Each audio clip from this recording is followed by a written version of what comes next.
La salud mental está en auge. Más que 1 de cada 4 españoles acuden de manera regular al psicólogo. Y la cifra sería aún mayor si hubiera más ofertas, si hubiera más psicólogos, aunque ChatGPT ahora está quitando el trabajo a algunos. La gente se da cuenta que no está bien, que no pueden vivir sin ayuda, sin consejos. Y aunque es bien e importante reconocerlo, lamentablemente no acuden al único que realmente les puede ayudar, sino a los que tratan nada más que los síntomas, como mucho, y aconsejan con mentiras que se creen ellos mismos, en lugar de ayudar a la gente con la verdad.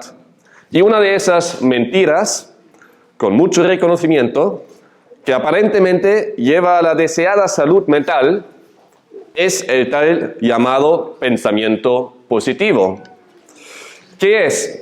Pues os traigo una descripción de un psicólogo que publicó en su página web. Dice, el pensamiento positivo se refiere a la práctica de enfocarse en los aspectos positivos de la vida y desarrollar una actitud optimista frente a las situaciones que enfrentamos. Implica creer en nuestras capacidades para superar los desafíos y mantener una perspectiva esperanzadora, incluso en momentos difíciles. Bueno, muy mal nos suena, ¿no? A primera vista suena bien. Enfocarse en lo positivo, ser optimista incluso en medio de desafíos, superar los desafíos y mantener una perspectiva esperanzadora, hasta suena casi bíblico, ¿no? Pero es todo lo contrario. Es todo lo contrario. No es nada más que una estrategia de engaño por parte de Satanás, el maestro del engaño y de la mentira. Él usa verdades bíblicas, los distorsiona para que suenan bien, para al final lograr justo lo opuesto que las verdades bíblicas. No es nada más que una mentira. ¿Y por qué deberíamos rechazar el tal llamado pensamiento positivo? Porque nos quiere hacer creer que hay esperanza fuera de Dios. Que hay esperanza sin Dios. Que realmente no necesitamos a Dios para estar bien. Que uno puede superar los desafíos de la vida por medio de creer en sí mismo. No sé, ¿te acuerdas de la definición? Creer en sus propias habilidades, ¿no? Por creer en uno mismo, que no necesitamos a Dios ni a su palabra para poder tener paz verdadera en este mundo caído. No es nada menos que una herejía, porque promete liberación fuera de Cristo. Y cualquier promesa que te promete salvación o paz sin Cristo es una herejía y tiene que ser rechazada. Tarde o temprano la gente se da cuenta que se dejaron engañar, o sea, que se autoengañaban a sí mismos. En el texto de hoy, sin embargo, veremos el verdadero concepto del pensamiento positivo desde la palabra, que no nos deja confiar en nosotros mismos, sino en Dios. Pablo nos presenta en Filipenses 4, 8 a 9, 2 mandatos a seguir para vivir de una manera que le agrada a Dios y trae paz verdadera. Empezamos con el primer mandato que se enfoca en pensar en lo que agrada a Dios. Dice el versículo 8, por lo demás, hermanos, todo lo que es verdadero, todo lo digno, todo lo justo, todo lo puro, todo lo amable, todo lo honorable, si hay alguna virtud o algo que merece elogio, en esto meditad. Por lo demás, Pablo resume o concluye lo que dijo hasta ahora. Lo que viene ahora está estrechamente vinculado con lo que vimos en el último sermón. Aquí en los versículos 8 a 9, Pablo no introduce un nuevo tema, sino sigue con lo anterior dicho. Así que conviene leer los versículos 4 a 7 para ponernos en contexto. Dicen los versículos 4 a 7, regocijaos en el Señor siempre. Otra vez lo diré, regocijaos. Por cierto, también es una actitud, un pensamiento, un mandato a pensar de manera agradecida en el Señor. Vuestra bondad sea conocida de todos los hombres. El Señor está cerca. Por nada estéis afanosos. Antes bien, en todo, mediante oración y súplica, con acción de gracias, sean dadas a conocer vuestras peticiones delante de Dios. Y la paz de Dios, que sobrepasa todo entendimiento, guardará vuestros corazones y vuestras mentes en Cristo Jesús. En esos versículos 4 a 7 vimos en el último sermón 3 hábitos que debemos cultivar para recibir una paz interior que glorifica a Cristo. Y que eran, regocíjate en el Señor, refleja su bondad a todos y ríndele tus cargas con gratitud. Vimos que siempre ha sido y siempre será Dios mismo el único que puede realmente salvar, consolar nuestra alma y darnos una paz verdadera, siempre cuando no confiamos en nosotros mismos o en otros, sino acudimos a Él, siempre y con todo, al único que da paz. A la misma verdad alude Pablo también ahora en esos versículos, donde nos llama a meditar en las verdades de su palabra. El término que aquí es traducido como meditar también puede ser traducido como razonar sobre o pensar acerca de. No se trata de vaciar la mente por la meditación, sino llenar la mente con verdades bíblicas. Razonar es un acto activo. Y ese término aparece unas 40 veces a lo largo del Nuevo Testamento y según el comentarista Matthew Henry, siempre indica una consideración en que se valora convenientemente algo en favor o en contra. Entonces es un pensamiento activo. Consideramos algo, evaluamos, pero la pregunta es si evaluamos según la palabra o evaluamos según lo que enseña la sociedad, la cultura, nuestra tradición. Y se puede ver muy bien ese uso en 1 Corintios 13:11, donde Pablo dice, cuando yo era niño, hablaba como niño, pensaba como niño, y ahora viene el término, razonaba como niño. Pero cuando llegué a ser hombre, dejé las cosas de niño. Un niño no razona igual como un adulto, sobre todo por su inmadurez. Un niño razona de manera distinta a un adulto. Hay razonamiento inmaduro y hay razonamiento maduro. Hay mal razonamiento y hay buen razonamiento. Hay razonamiento que es contrario a la palabra y hay razonamiento bíblico. En nuestro texto, Pablo exhorta a sus hermanos a razonar como es debido para cristianos. Que sus consideraciones sean piadosas. Y no es una sugerencia, es un mandato. Tal como lo dice John MacArthur respecto a este versículo, pensar como es debido no es una opción en la vida cristiana. Repito, pensar como es debido no es una opción en la vida cristiana. Como cristianos necesitamos pensar, razonar en armonía con la palabra. Recordamos que los hermanos en Filipos sufrían oprobio y persecución. Sus circunstancias no les invitaban para nada a confiar plenamente en Dios y enfrentar el día a día con esperanza y fuerza, ni mucho menos con calma y paz. Estaban desafiados, sufrían. Y en medio de ese contexto de sufrimiento, Pablo les dice: hermanos, meditad en todo eso. Sus circunstancias no eran para nada pacíficas, no tenían una vida fácil y tranquila. ¿Qué hacer cuando las circunstancias de la vida no te invitan a estar agradecido, confiado y tranquilo en Dios? Pablo da aquí la respuesta. Sabía lo que necesitan sus hermanos desafiados: cuidar aún más de su pensar. Por ello les llama a meditar no sobre sus circunstancias, sino sobre las verdades de la palabra.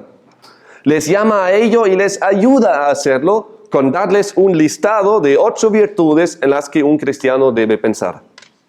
Llama aquí a meditar sobre las realidades espirituales correctas y no dejarse llevar por las emociones y los sentimientos, ni mucho menos por las circunstancias desafiantes. Y aunque cada virtud es distinta a la otra, a la vez están ligadas la una con la otra, como veremos ahora. Empezamos con la primera virtud: todo lo que es verdadero, que encabeza lo demás. Como lo veremos aquí en la primera, también las demás virtudes son precedidas por el pronombre todo, lo cual indica que no se trata de una cosa específica, sino más bien de un conjunto. O sea, que no llama aquí a pensar en una cosa verdadera concreta, sino en todo lo que es verdadero, aludiendo a la totalidad de las Escrituras, a toda verdad de la palabra. De esa manera dice que necesitamos toda la palabra, necesitamos meditar en toda la palabra, no solo en las verdades que más nos gustan, sino en toda la palabra, todo lo que es verdadero. ¿Y qué es todo lo que es verdadero? Todo lo que está escrito aquí, eso es todo lo verdadero. Y no busquemos lo verdadero fuera de la palabra. El término verdad en sí describe algo que es real, no imaginario, algo que posee integridad, algo que no es falso, sino verdadero. Y aunque muchos hoy en nuestra sociedad siguen las pisadas de Friedrich Nietzsche, afirmando que la verdad absoluta ni siquiera existe, nuestro entendimiento de la verdad no debería depender de ningún filósofo ni de ninguna sociedad, sino de Dios mismo, como Él define los términos. Tal como la Biblia usa el término, está bien claro que la verdad absoluta sí existe. Y que además es Dios mismo el único que realmente es verdad, el que realmente es veraz, que es puro y que no contiene ningún engaño ni error. Y dado que Dios es verdad, también lo es su palabra. En Mateo 22:16 encontramos el término 2 veces. Dice: y le enviaron sus discípulos junto con los herodianos, diciendo a Jesús: Maestro, sabemos que eres veraz y que enseñas el camino de Dios con verdad y no buscas el favor de nadie porque eres imparcial. Tenían toda la razón. Lo que dijeron es una afirmación perfecta. Jesús es verdad y enseñó la verdad. Tu palabra es verdad, dijo Jesús en Juan 17:17. Aquí tenemos la mina de lo que es verdadero. Lo que es verdadero no es lo que define nuestra sociedad como verdad, sino lo que Dios define como verdad. Con ese llamado Pablo no dice: mira, buscad por cualquier sitio lo verdadero. No dice eso. Se refiere a la palabra, que es la única fuente de la verdad. meditar en todo lo que es verdadero es meditar en todo lo que enseña la palabra de Dios. Punto. Además, nos llama a meditar en todo lo digno o honorable, noble, honesto, algo que merece respeto. En Tito 3, 8 y 11 encontramos una muy buena explicación de lo que significa ese término. Dice Pablo en Tito 3, 8, de la misma manera también los diáconos deben ser dignos. Y ahora lo explica. De una sola palabra, no dados al mucho vino, ni amantes de ganancias deshonestas. Y en el 11, de igual manera las mujeres deben ser dignas, no calumniadoras, sino sobrias, fieles en todo. Eso es algo digno. Como creyentes no deberíamos meditar lo que es indigno y vergonzoso delante de Dios. Pensamos, en lo que estoy pensando, mi razonamiento es digno, según Dios, o no. Si no es digno según Dios, mal. Tenemos que pensar en lo que es digno a los ojos de Dios. Y lo sabemos por medio de su palabra. Ahí nos deja bien claro lo que es digno. También debemos pensar en lo justo, lo recto, honrado, es decir, lo que está en concordancia con los estatutos de Dios. Más en lo puro, lo inocente, lo perfecto, lo no manchado. En 1 Timoteo 5:22, Pablo usa ese término que es traducido aquí como libre de pecado. Dice, no impongas las manos sobre nadie con ligereza, compartiendo así la responsabilidad por los pecados de otros. Guárdate, y ahora viene el mismo término, libre de pecado. Que no meditemos sobre lo impuro, lo sucio, lo que Dios desprecia, sino lo que es puro y perfecto, lo que no contiene pecado. Cuando te vienen pensamientos impuros a la mente, no te quedes pensando sobre ello, aunque es tentativo. Y todos lo conocemos, ¿no? Los pensamientos impuros que nos vienen a la mente. Contrasta los pensamientos impuros y perversos con la verdad de Dios. No le hagas caso a tu carne, sino a Dios. Rechaza lo impuro, odia lo impuro. Aunque a tu carne le gusta, dile no. No quiero que lo que a Dios no le gusta, que a mí me guste. Quiero odiar lo que Dios odia y amar lo que Dios ama. Rechaza lo impuro, odia lo impuro y aférrate a lo puro, lo perfecto, lo divino. Acude a Él en oración para que te ayude a dejar esos pensamientos perversos y reemplázalo con la verdad de su palabra. Pablo además llama aquí a pensar en todo lo amable y honorable. Ambos términos tienen aquí en este versículo su única apariencia en toda la Biblia. Mientras amable se refiere a todo lo que es agradable a Dios, honorable se refiere a lo que es digno de alabanza, admirable, virtuoso, de buen nombre, digno de elogio. Y como aquí hay algunos términos que solo aparecen una sola vez, dejó a un comentarista, no quiero mencionar su nombre, a afirmar que parece que Pablo aquí no se está refiriendo a las verdades de la palabra, sino a cosas que están como fuera de la palabra. Deberíamos buscar lo amable, lo digno en el mundo. Y me quedé sorprendido, no esperaba eso, pero bueno, también hay que tener discernimiento a la hora de leer comentarios. Solo porque aquí aparece ese término y no a lo largo de la Biblia, no significa para nada que aquí se refiere a algo que sea fuera de la Biblia, para nada. Pablo, y si le conocemos un poco, sabemos muy bien que su fuente siempre es la palabra y no busca fuera de la palabra, y nosotros tampoco deberíamos hacerlo. Que no pensemos en lo desagradable o grosero lo deshonroso e indigno, sino en lo que a Dios le agrada y que en sus ojos es virtuoso. El apóstol termina su listado con un pequeño resumen al decir que si hay alguna virtud, o sea, alguna excelencia o algo que merece elogio, es decir, algo que es digno de alabanza, en esto meditad.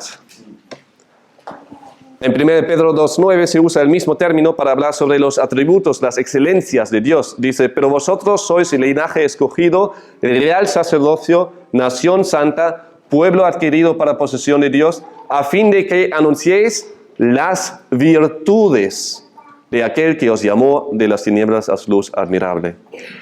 Como cristianos somos llamados a meditar sobre las virtudes de Dios, a proclamarlas y a buscar esas virtudes para nosotros, con el fin de parecernos cada vez más a nuestro Señor. ¿Y a qué se refiere aquí con algo que merece elogio? En Romanos 2:29 Pablo usa el mismo término al decir, sino que es judío el que lo es interiormente y la circuncisión es la del corazón por el espíritu, no por la letra, la alabanza del cual no procede de los hombres sino de Dios. Eso es elogio, la alabanza que proviene de Dios. Estamos acostumbrados a alabar a Dios, pero también hay una alabanza que viene por parte de Dios. Y a ello se refiere algo que merece elogio por parte de Dios. Lo que Dios aprueba, lo que a Él le agrada, lo que Él elogia. Aunque ya lo ha dejado bien claro, llama otra vez aquí a meditar en lo que merece elogio según el juicio de Dios. Da igual con cómo lo valora la gente. Piensa en lo que merece elogio delante de Dios.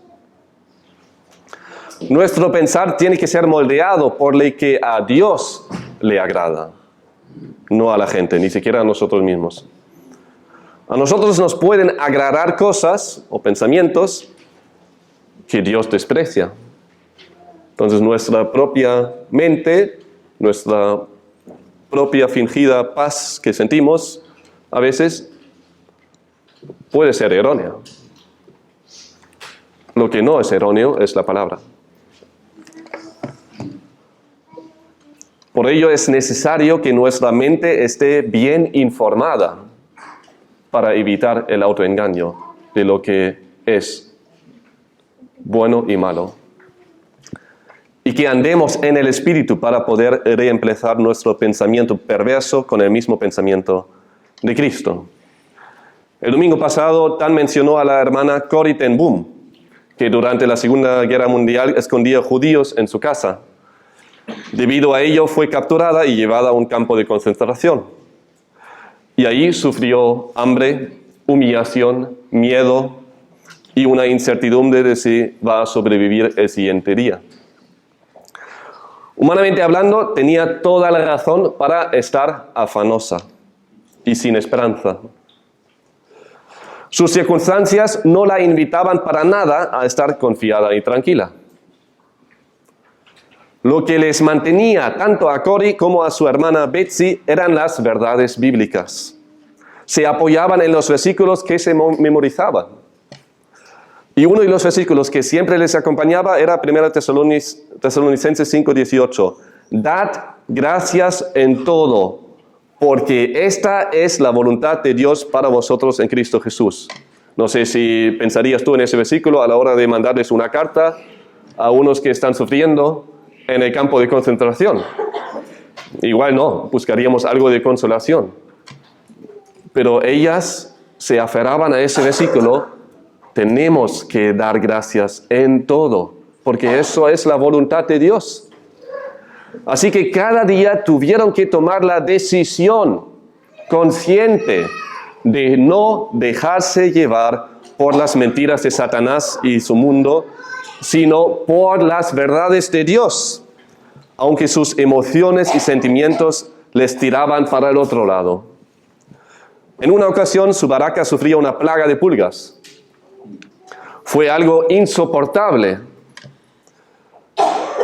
Y a Cory le costó mucho. No podía comprender cómo Dios permite eso en medio de su sufrimiento. Ahora añadir la plaga de pulgas, que no era en todas las barracas, pero justo en la suya. Eso, ¿pero por qué?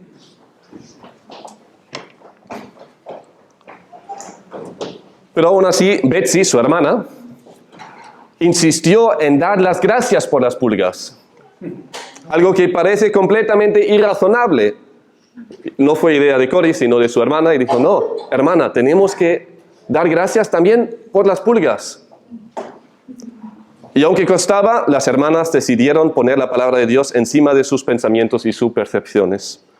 Así que dieron gracias a Dios por las pulgas. Más tarde se enteraron de que los guardias evitaban esa barraca a causa de la plaga de pulgas, lo cual les permitió a las hermanas leer la Biblia en secreto y compartir el Evangelio con las demás. Los guardias evitaban la barraca por las pulgas. Pero de eso se enteraron más tarde. En su momento daban las gracias por fe. Durante todo el tiempo estaban tentadas a pensar, Dios nos ha dejado, el mal va a vencer, ya no hay esperanza. Esos eran pensamientos continuos todos los días. Pero Cory y su hermana aprendieron a responder a esas mentiras con la verdad. No, Dios está presente también aquí. Él va a vencer. Hay luz en medio de la oscuridad. Dios es un Dios de esperanza. ¿Cómo responderíamos nosotros, hermanos? ¿Cómo respondemos nosotros? La manera como podemos afrontar los ataques no se encuentra en trucos psicológicos como el tal llamado pensamiento positivo, que se basa en una esperanza falsa. La única manera como poder afrontar y vencer a las mentiras que se nos presentan cada día en nuestras mentes es meditar en la verdad de Dios. Solo así nos es posible identificar los pensamientos que no le agradan a Dios y reemplazarlos con pensamientos bíblicos, con la verdad de Dios. Y así podemos pensar de una manera que le agrada a Dios, tanto en el día a día como cuando nos llegan noticias inesperadas y desafiantes, como la pérdida de un trabajo, la pérdida de una vivienda.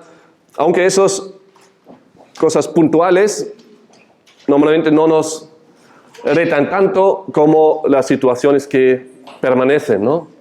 Una situación complicada familiar, la que ya sufrimos durante años. Una situación económica desafiante por la que estamos ya pasando por tiempo. Un problema de salud, una enfermedad que nos desafía todos los días, no por una semana, sino por meses, por años, quizá por décadas. Hay un sinfín de desafiantes situaciones para nosotros que enfrentamos todos los días. Y ahí, en medio de esos desafíos, pensar bíblicamente, cuesta. No es tarea fácil para nada. Y no era fácil tampoco para los hermanos en Filipos. Aún así, necesitaban escuchar justo eso. Hermanos, meditad en estas verdades para poder afrontar esas situaciones tan desafiantes que también las estamos viviendo nosotros. Y conozco las historias de muchos aquí en la sala. Y no sé todo, pero lo poco que sé, ya sé que prácticamente todos estamos pasando por desafíos. Y necesitamos meditar en las verdades de Dios para poder afrontar esos desafíos y vivir de una manera que le agrada a Dios. Necesitamos confiar en Dios, hermanos, en medio de esos desafíos. Y una confianza en Dios se muestra en cómo reaccionamos, cómo pensamos, en qué meditamos, cómo razonamos. Solo si ponemos las verdades de Dios encima de nuestro pensar, encima de nuestra percepción, podemos responder, no según nuestras emociones o sentimientos, sino según Dios. Como José, que perdonó a sus hermanos que le hayan vendido como esclavo a Egipto. Aunque con una sola palabra podría encarcelarlos por el resto de su vida o incluso castigarles con la pena de muerte, no sería ningún problema para él. Tenía todo el poder allí en Egipto. Sin embargo, José respondió al mal con el bien. ¿Por qué? Porque confiaba en Dios. Y sabía que al fin y al cabo Dios tiene todo en sus manos y lo ha guiado así porque Él quería. Como lo leemos en Génesis 50, 19 a 21.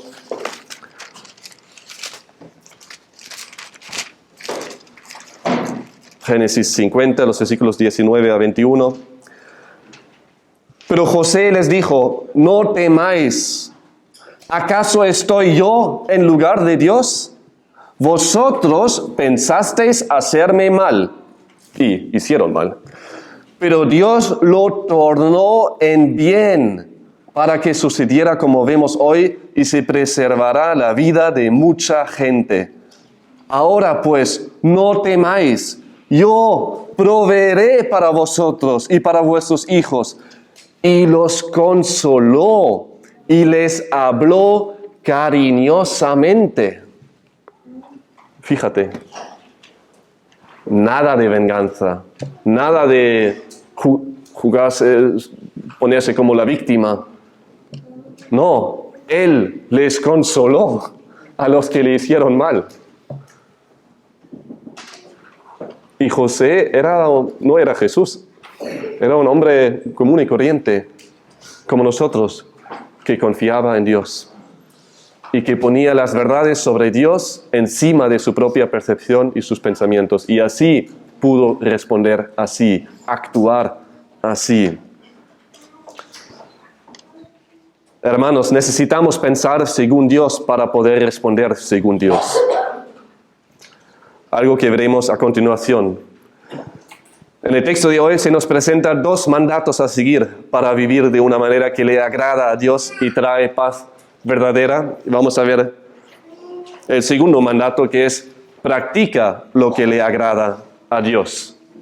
Dice en el versículo 9, lo que también habéis aprendido y recibido y oído y visto en mí, esto practicad, y el Dios de paz estará con vosotros.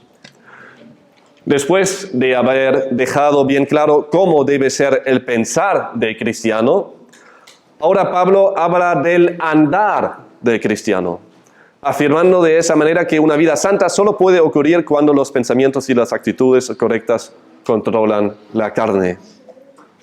Les recuerda aquí a sus hermanos en Filipos a lo que les enseñó desde la palabra y lo que les mostró por medio de su propio ejemplo. Mientras con lo que habéis aprendido y recibido, se refiere a toda la enseñanza que han recibido por parte del apóstol, todo lo que entendieron como resultado de lo que han aprendido desde las Escrituras predicadas por Pablo, con lo que habéis oído y visto en mí, se refiere a su propio ejemplo. O sea, como él ponía en práctica a lo que la palabra de Dios llama a los creyentes. Habla tanto de lo que han oído de él por medio de otras personas, es decir, del testimonio de otros sobre Pablo, como también lo que ellos mismos, los filipenses, han podido ver, observar de Pablo con sus propios ojos. Hace referencia aquí tanto a lo que han oído, lo que contaron los demás sobre su andar, como también lo que ellos mismos han podido ver.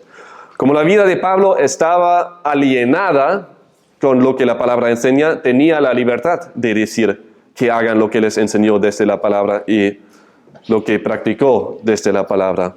Lo que les enseñó y lo que vivió no eran dos cosas distintas. Pablo no era un hipócrita, vivía lo que predicaba. Su vida estaba en armonía con la palabra.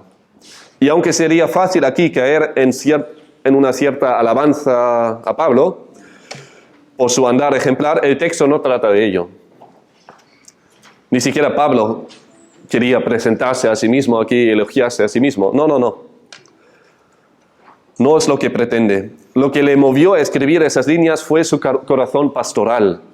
Fue movido por su amor hacia sus hermanos y su gran deseo de verles pensar y actuar de una manera digna de Cristo.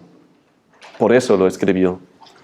Y para ello les recuerda tanto a la enseñanza que recibieron por su parte como también a su propio ejemplo, porque sabe que ambas cosas apuntan a lo mismo, una vida santa, un andar que glorifica a Cristo.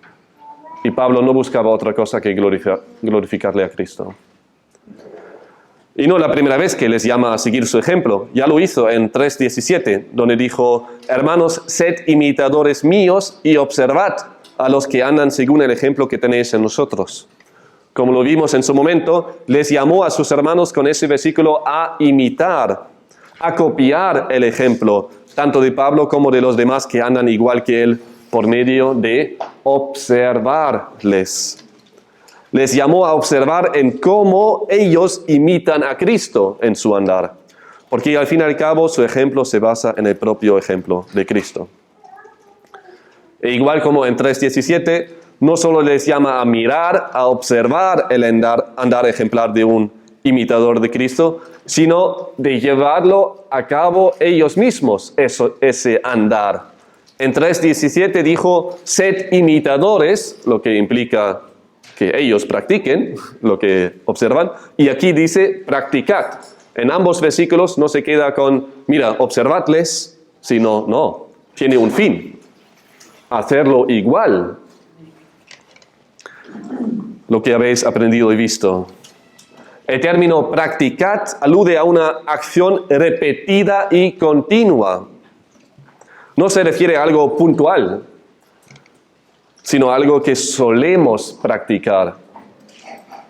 Como una profesión, algo que nos caracteriza. Como un médico que practica su profesión y por lo tanto mantiene una rutina permanente, actúa todos los días en su trabajo de una manera, ¿no? Es un practicar continuo. Y así también nosotros, los cristianos, los seguidores de Cristo, debemos llevar una vida de continua obediencia y rectitud. Meditar en las verdades de la palabra que nos han sido enseñadas y observar a los que andan de manera ejemplar con el fin de andar igual. Y como lo deja claro Pablo aquí, el pensar de manera que le agrada a Dios y el participar lo que le agrada a Dios conlleva una promesa, una bendición especial. Dice: y el Dios de paz estará con vosotros. Si haced esto, eso es la consecuencia. El Dios de paz estará con vosotros.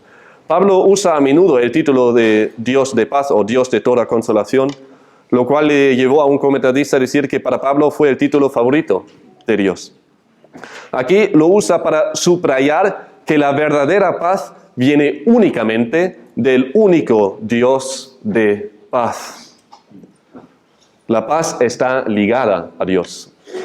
Dios es paz, la paz verdadera. Él es el Dios de paz, el único que da paz. El ser humano que es separado de Dios no puede tener paz. Y aunque todos sus hijos tenemos acceso al Padre, lo que dejan bien claros esos versículos es que cuanto más meditamos en sus verdades y cuanto más le obedecemos, es decir, poner en práctica su voluntad, más cerca le estamos a Él y Él a nosotros. No todos le estamos igual de cerca.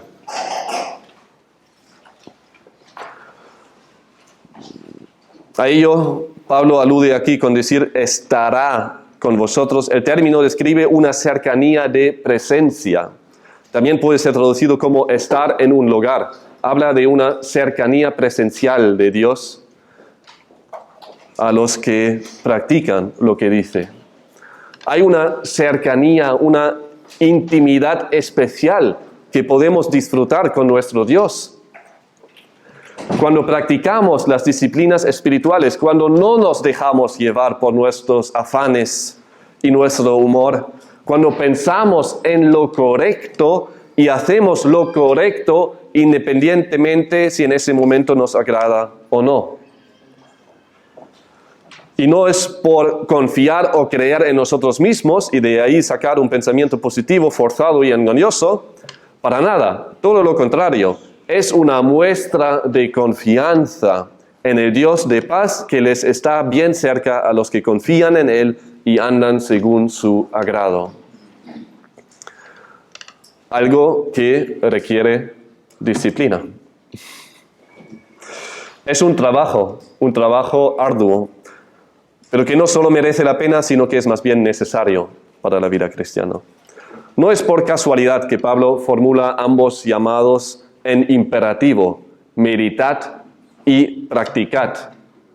Son mandatos. Nos llama a hacerlo. Y necesitamos ser llamados a ello, obligados a nuestro bien, porque si no, entonces nos quedamos en nuestra zona de confort, a lo que nos lleva nuestra pereza y conformidad, nuestra carne. Nos quedamos con nuestro amor a nosotros mismos y los deseos de nuestra carne. Y a nuestra carne no le agrada meditar en las verdades de Dios, ni mucho menos ponerlas en práctica. Es una lucha diaria y el campo de batalla está en nuestra mente, en nuestro corazón. Si hacemos a lo que nos llama Pablo aquí, es decir, imitar su ejemplo y el de los que andan igual que él, como lo dijo en 3:17, y observamos su ejemplo, nos damos cuenta de algo que el predicador Martin Lloyd-Jones observó bien al decir que la mayor cualidad en la vida de los santos era la disciplina y el orden. Sin excepción, esa es la característica universal de todos los hombres y mujeres sobresalientes de Dios. Lea acerca de Henry Martyn, David Brainerd, Jonathan Edwards, los hermanos Wesley y los hermanos Whitefield. Lea sus diarios, sin importar a cuál rama de la iglesia pertenecieron. Todos tuvieron vidas disciplinadas y subrayaron la necesidad de esta. Sin duda alguna, esto es algo completamente bíblico y absolutamente esencial. Aquí Pablo no nos llama a otra cosa que la disciplina espiritual de meditar conscientemente en las verdades de Dios, observar activamente el ejemplo de los piadosos y poner en práctica lo que nos ha sido enseñado y lo que vimos. Tal como lo resume bien otro comentarista al reflexionar sobre esos versículos, una vida santa solo puede ocurrir cuando las actitudes y los pensamientos correctos controlan la carne. Si no somos controlados por el Espíritu, entonces es la carne que nos guía y no el Espíritu. No te autoengañes. No creas que por venir a los cultos los domingos, e igual incluso asistir a alguna otra actividad, ya hiciste más que suficiente para agradar a Dios y para sobrevivir la semana. La mera asistencia a los cultos de la iglesia no te convierte en nada ni nadie si no practicas lo que oyes. Si solo somos oidores de la palabra sin ser hacedores de ella, somos igual a uno que tiene una membresía en el gimnasio e incluso va todas las semanas, pero no usa las máquinas que están a su disposición, ni participa en los cursos, ni da caso a los consejos que dan los entrenadores ahí, sino simplemente está ahí para ducharse o lo que sea, para tranquilar su conciencia, para decir, fui al gym. E igual sacarse una foto para su perfil en redes, no sé. Su cuerpo no va a vivir ninguna transformación. Y tarde o temprano la gente se dará cuenta que es alguien que se autoengañe, ya sea que lo haga consciente o inconscientemente. Y el peligro es igual aquí. Nos reímos de la ilustración, pero aquí es igual. Podemos acudir todos los domingos, pensar igual en otra cosa y después pensar que somos buenos cristianos porque acudimos a la iglesia. No. Si no pones en práctica, si no practicas lo que oyes, es en vano. ¿Y tú, hermano, hermana, meditas en la palabra y la pones en práctica? Sobra decir que nadie es perfecto y que todos fallamos todos los días. Pero siempre debe ser nuestro deseo, nuestro propósito, andar cada día, no solo el domingo, según la voluntad de Dios. Te quiero animar a escuchar atentamente a los sermones, ya sea aquí o en casa.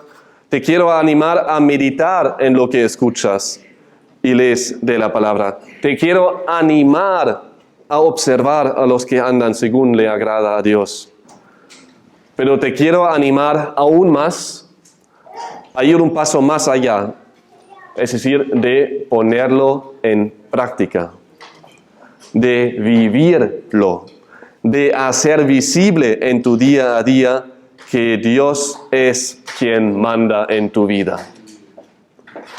Que sea palpable tu confianza en el único y verdadero Dios que se ve en cómo hablas y cómo actúas. Te quiero animar a ello porque solo así es glorificado Cristo en tu vida. Y además vas a poder experimentar la cercanía de Dios de paz de una manera muy especial. Y para los que todavía no conocen a Dios, los que siguen viviendo en rebelión contra el único y verdadero Dios, los que no creen en Cristo como su Salvador y Señor, no quedes así. No busques la satisfacción y la paz ahí fuera de Cristo. Nada ni nadie te puede dar vida, solo Dios. Y por amor envió a su Hijo unigénito para morir en la cruz a causa de tu pecado, para que puedas tener perdón de tus pecados y vida eterna. Ven a Cristo, quien murió y resucitó. Arrepiéntate de tus pecados y cree en Cristo para poder recibir el perdón de tus pecados y vida eterna. Y para los que ya somos suyos, hermanos, una vida santa solo puede ocurrir cuando las actitudes y los pensamientos correctos controlan la carne. No nos autoengañemos. Oremos. Gracias, Señor, por tu palabra. Gracias por habernos dado tú mismo el ejemplo perfecto en cómo pensar y actuar como es debido. Y estamos luchando en nuestro día a día, estamos tentados a dejarnos llevar por nuestros pensamientos, nuestros sentimientos, emociones, las tentaciones. Y te pido que nos ayudes a afrontar todas esas influencias, todos esos pensamientos con tu verdad. Necesitamos meditar en tu verdad, estar bajo tu palabra para poder responder bien, responder con tu palabra y poder vencer el mal con el bien. Por nosotros mismos no lo podemos hacer. Por eso acudimos a ti y te pedimos a ti que nos ayudes con tu Santo Espíritu. Eso pedimos en el nombre de tu Hijo Jesús. Amén.